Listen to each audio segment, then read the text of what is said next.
आज हम बात करने वाले हैं काइजन कोस्टिंग के बारे में। किसके बारे में? Kaizen costing. तो काइजन, जो काइजन है इसमें दो वर्ड इंक्लूड है, यानी कि ये दो शब्दों से बना है। काई, काई का मतलब है चेंज, और जैन, जैन का मतलब है इम्प्रूवमेंट। यानी कि काइजन का क्या मतलब हुआ? काइजन का क्या मतलब हुआ? Small continuously improvement in quality of product।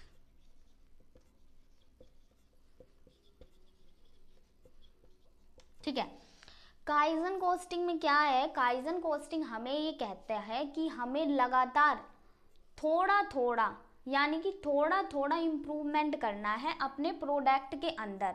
Improvement करना है, कॉस्ट को तो कम करना है और क्वालिटी को अप करना है। क्या कहता है? ये कहता है कि क्वालिटी तो है, क्वालिटी को तो अप करो, ठीक है, और कॉस्ट को डिक्रीज करो। ठीक है। काइजन कोस्टिंग क्या कह रहा है? स्मॉल इम्प्रूवमेंट, कोई बड़ा इन्वेस्टमेंट करने की जरूरत नहीं है, छोटा छोटा चेंज करो, छोटा छोटा, जिससे हम क्या करेंगे? क्वालिटी तो प्रोडक्ट की इम्प्रूव करेंगे और कॉस्ट को कम करेंगे। स्टैंडर्ड से, जो कॉस्ट का स्टैंडर्ड है उसको हमें कम करना है, धीरे धीरे करके, एक साथ नहीं, धीरे धीरे, with coordination and cooperation, with coordination and cooperation. ठीक है। यानी कि ये कह रहा है कि हमें मिलजुल कर काम करना है। मिलजुल कर काम करना है मतलब हमें इसमें क्या है? काइजन कोस्टिंग में हम क्या करेंगे? जो हमारे वर्कर्स हैं उनकी भी राय लेंगे, उनके साथ कोऑर्डिनेशन बनाते हुए काम करना है। ठीक है। अब हमारे यहाँ पर काइजन कोस्टिंग में अगर कोई हम एग्जाम्पल देखें कि हमारे इंडिया की कौन सी कंपनी है जो इसे अप्लाई कर रही है,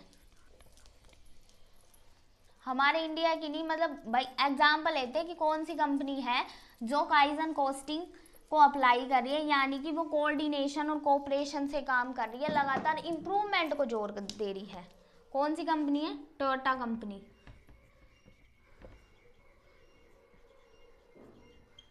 ये कंपनी क्या करती है? लगातार इम्प्रूवमेंट। ये क्या करती है? किसी भी चीज के लिए, कोई भी मान लो प्रॉब्लम आ गई प्रोडक्ट के अंदर, तो उस प्रॉब्लम के लिए ये कोऑर्डिनेशन और कोऑपरेशन के साथ काम करती है, यानी कि अपने एम्प्लॉइज की राय भी लेती है, एम्प्लॉइज की भी राय लेती है। ठीक है। ये इसका एग्जाम्पल है। अगर हमसे कोई एग्जाम्पल पूछ ले काइजन कोस्टिंग का तो टोयोटा कंपनी। ठीक है। अब हम प्रोसेस देख लेते हैं कि ये काइजन कोस्टिंग है ये कैसे काम करता है। ठीक है। प्रोसेस देख लेते हैं हम, काइजन कोस्टिंग कैसे काम करता है। तो सबसे पहले हम काइजन कोस्टिंग की प्रोसेस में सबसे पहले हम देखेंगे कि हम पूरे ऑर्गेनाइजेशन को ग्रुप्स में बांट देंगे। ठीक है। ऑर्गेनाइजेशन को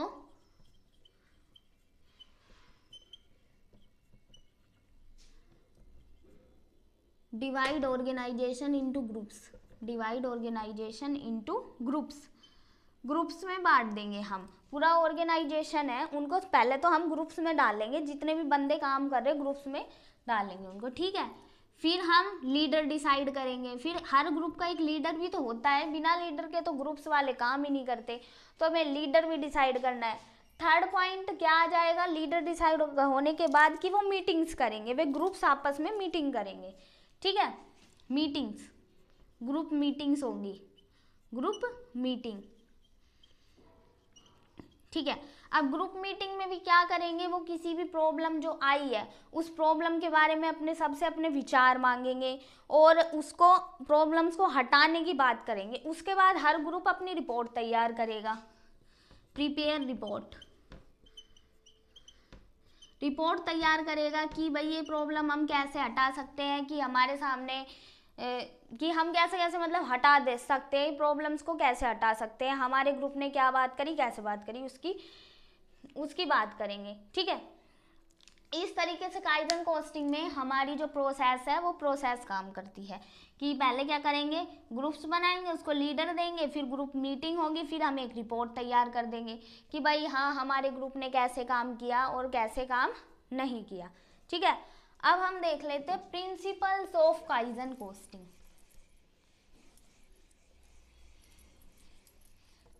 प्रिंसिपल्स किन के बारे में बात करेंगे, प्रिंसिपल्स के बारे में।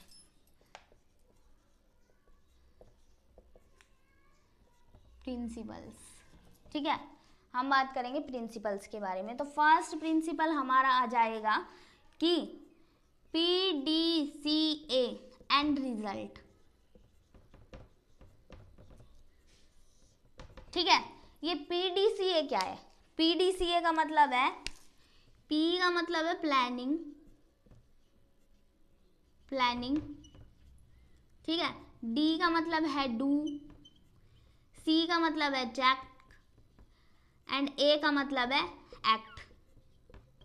यानी कि सबसे पहले हम क्या करेंगे, प्लानिंग बनाएंगे कि भाई हमें क्या करना है, सबसे पहले तो प्लान ही बनता है, उसके बाद डू, उसके बाद जो हमें करना है करो भाई, उसकी पायलट स्टडी हो जाएगी, फिर पायलट स्टडी कि हमें क्या करना है, उसको करके देखो, करके देखेंगे तभी पता चलेगा, वरना बात नहीं चलेगी। उसके बाद हम टेस्ट करेंगे कि भाई जो हमने किया है वो सही से काम कर रहा है, कोई भी चीज़ है वो हमने करके देख ली, वो सही से काम कर रहा है, उसने नहीं किया, ठीक है। उसके बाद एक्ट, एक्ट का मतलब है अगर वो चीज़ हमारी सही काम दी है, हम टेस्ट करके देख रहे हैं, चेक करके देख रहे हैं, अगर वो चीज़ हमारी सही अप्लाई हुई है, जैसा सोचा था वैसा ही काम कर रही है, तो हम उसको एक्ट कर देंगे, यानी कि उसको लाई कर देंगे, लाई कर देना, ठीक है। सेकंड प्रिंसिपल इसका आ जाता है systematic process, systematic process, systematic process, यानी कि ये कोऑपरेशन और कोऑर्डिनेशन का बात कर रहा है ये एम्प्लॉइज के कोऑर्डिनेशन एंड कोऑपरेशन की।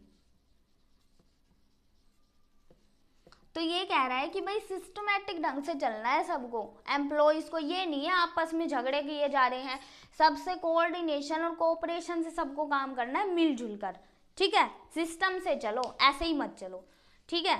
थर्ड हमारा आ जाएगा नॉन ब्लेमिंग।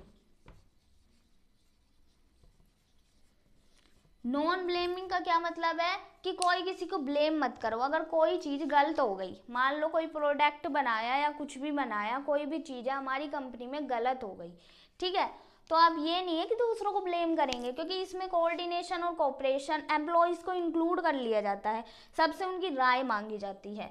तो इसका मतलब ये नहीं है कि अगर कोई हमने डिसीजन लिया, वो डिसीजन गलत हो गया, तो हम ब्लेम करेंगे कि इसने दिया था, आपने ऐसे नहीं मानी, ब्लेम किसी को नहीं करना है, ठीक है। तो इस तरीके से हमने देखा कि काइजन कोस्टिंग कैसे काम करती है।